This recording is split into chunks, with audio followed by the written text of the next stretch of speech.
Hello, welcome to education therapy. दोस्तों, यहाँ पर हम उत्तर प्रदेश बोर्ड कक्षा 7 विषय विज्ञान में पार्ट 5 के अभ्यास प्रश्नों को हल करेंगे।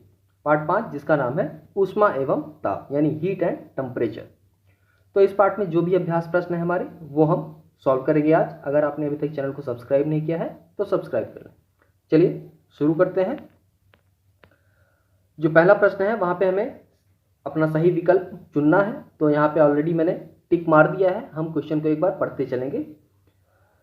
द्रव के गैस में बदलने की क्रिया को कहते हैं। कोई जैसे जल है, उदाहरण के लिए मानते हैं जल है, वो जल को हम बहुत गर्म कर देते हैं, 100 डिग्री सेल्सियस से अधिक का तापमान देते हैं तो वो गैस में परिवर्तित होने लगती है। तो उसको हम क्या कहते हैं? उसको हम कहते हैं वाष्पीकरण। वाष्पीकरण मतलब जिसको वाष्प बनना कहते हैं। ठीक है, तो सा ऑप्शन यहाँ पे सही होगा। अगला है हमारा, द्रवों में ऊष्मा संचरण होता है। अब जो द्रव होते हैं, द्रव में ऊष्मा संचरण किस विधि से होता है? ऊष्मा संचरण की 3 विधियां होती हैं, चालन, संवहन और विकिरण। तो संवहन विधि द्वारा जो है द्रवों में ऊष्मा का संचरण होता है, ऊष्मा चलती है। ठीक है, आगे देखते हैं। नेक्स्ट क्वेश्चन, जल का क्वथनांक होता है। जल का क्वथनांक कितना होता है? 100 डिग्री सेल्सियस, यानी इस टेम्परेचर पर, इस ताप पर, 100 डिग्री सेल्सियस के ताप पर जल हमारा खौलने लगता है, उसी को क्वथनांक कहते हैं। ऊष्मीय ऊर्जा का मात्रक। अब ऊष्मीय ऊर्जा का मात्रक क्या है? तो ऊष्मीय ऊर्जा का मात्रक होता है जूल, क्योंकि ऊष्मा एक प्रकार की ऊर्जा है और ऊर्जा का मात्रक होता है जूल, इसलिए ऊष्मीय ऊर्जा का भी मात्रक जूल ही होगा। ठीक है, आगे बढ़ते हैं।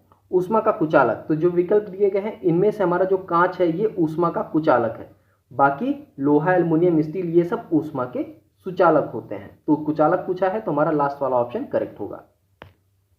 अब आते हैं सही गलत के निशान पे। यहाँ पे हमें सही गलत का निशान लगाना है।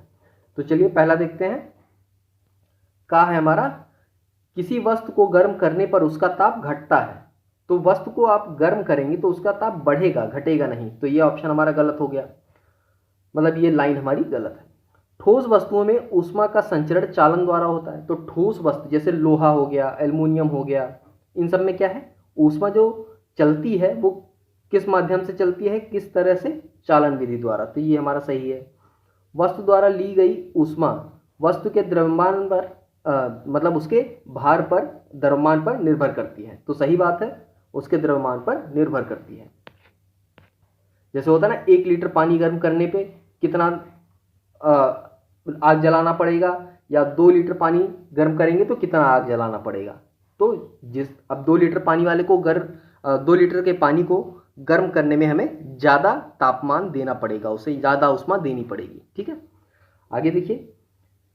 अगला है हमारा, अवस्था परिवर्तन के समय वस्तु का ताप स्थिर रहता है। तो ये सही है। जब भी किसी वस्तु का अवस्था परिवर्तन, जैसे ठोस से द्रव में बदल रहा है या द्रव से गैस में बदल रहा है, तो उस समय उसका ताप स्थिर होता है। अगला देखिए, पारा ऊष्मा का कुचालक है। तो गलत, पारा एक धातु है और ये ऊष्मा का सुचालक होता है। प्रश्न नंबर 3, ये रिक्त स्थान भरने हैं यहाँ पे। चलिए तो इसको देखते हैं। ताप का एसआई मात्रक केल्विन होता है। गलते हुए बर्फ का जो ताप होता है वो 0 डिग्री सेल्सियस होता है। किसी ठोस द्रव में बदलने की क्रिया गलनांक कहलाती है। विकिरण विधि द्वारा ऊष्मा स्थानांतरण में माध्यम की आवश्यकता नहीं होती। विकिरण विधि द्वारा जो ऊष्मा स्थानांतरण या होता है उसमें हमें किसी प्रकार के माध्यम की आवश्यकता नहीं पड़ती। जैसे हम ठंडियों में आग सेकते हैं, आग तापते हैं, कौड़ा तापते हैं, तो हम आग को छूते तो है नहीं, दूर ही बैठे रहते हैं, फिर भी हमारा शरीर गर्म हो जाता है। तो ये विकिरण विधि द्वारा ऊष्मा का स्थानांतरण होता है। अगला है हमारा, देखिए अगला क्या कह रहा है। बर्तन का हत्था बनाने में कुचालक धातु का प्रयोग किया जाता है। ठीक है, तो बर्तन का हत्था जो बनता है वो कुचालक धातु का प्रयोग करके ही बनता है, ताकि कुचालक जो होते हैं, ऊष्मा का जो कुचालक होते हैं वो गर्म नहीं होते। अगला है हमारा, कालम का और खा को मिलाना है। तो किसी वस्तु का तापमापी द्वारा मापते हैं। ठोस में ऊष्मा स्थानांतरण चालन विधि द्वारा होता है। स्टील ऊष्मा का सुचालक है। ठोस को गर्म करने पर उसके आयतन में प्रसार होता है। विशिष्ट ऊष्मा पदार्थ का एक गुण होता है। ये हो गया आपका।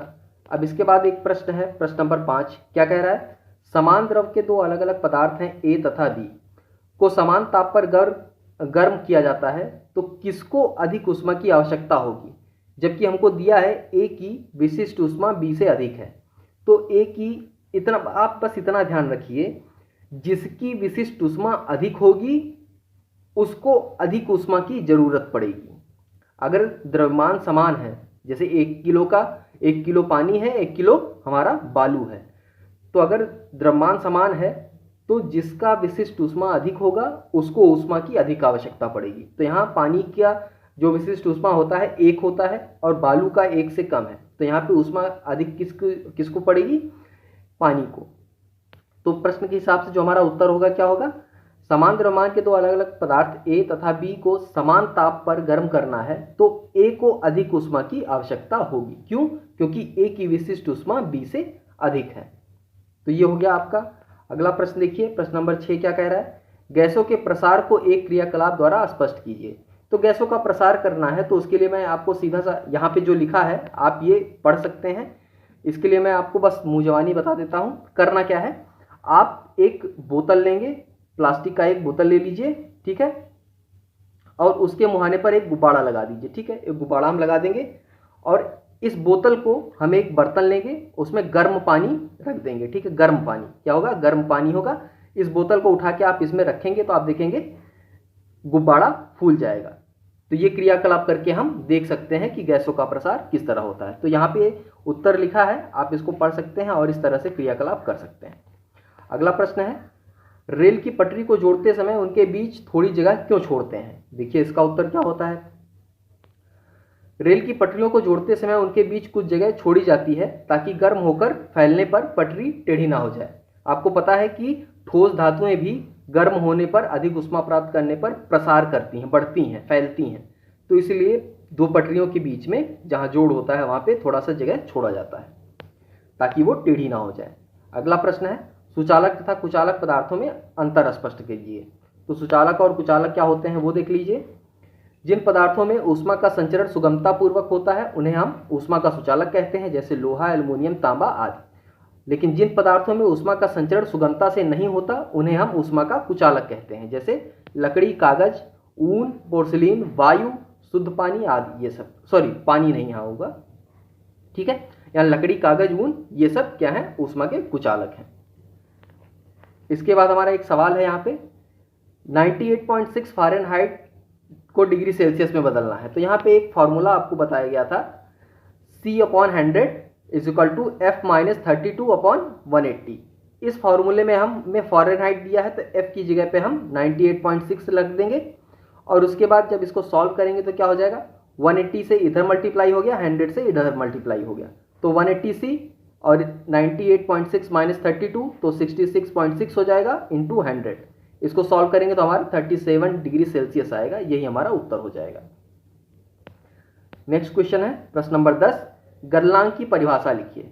तो वह निश्चित ताप जिस पर कोई ठोस गर्म करने पर द्रव में बदलता है उसे पदार्थ का गलनांक कहते हैं। जैसे बर्फ का गलनांक क्या है, 0 डिग्री सेल्सियस। बर्फ अगर 0 डिग्री सेल्सियस पे रहे तो वो गलना शुरू कर देगा, तो उसे हम बर्फ का गलनांक कहेंगे।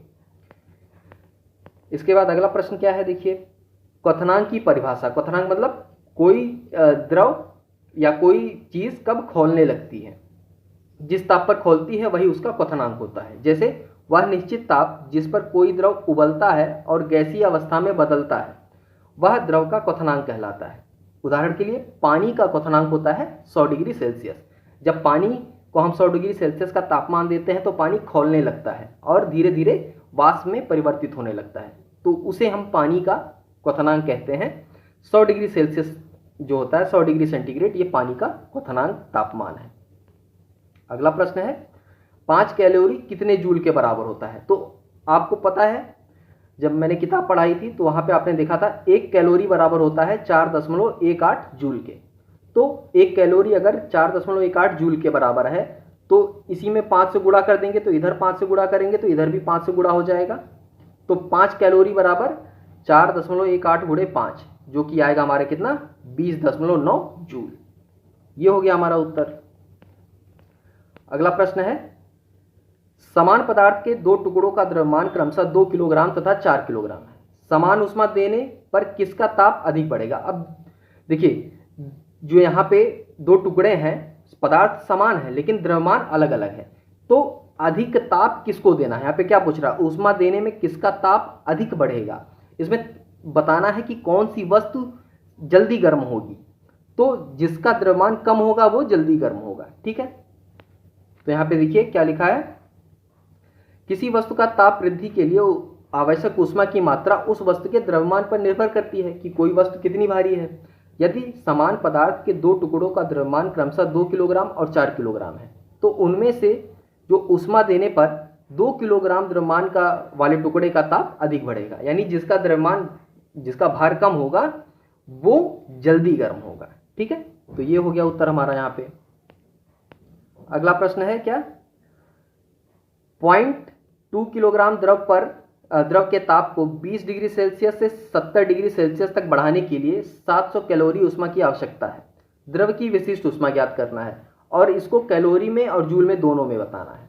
तो विशिष्ट ऊष्मा सीधा सा फॉर्मूला है, क्या होता है, ऊष्मा की मात्रा हमको दी गई है 700 कैलोरी। ठीक, Q बराबर पता है क्या होता है, S बराबर Q बटे M इंटू डेल्टा टी। ठीक, तो M हमारा कैलोरी हमको पता है, Q बराबर पता हो गया, इसको हमने जूल में परिवर्तित कर दिया, 4.18 से गुणा कर देंगे तो जूल में आ जाएगा।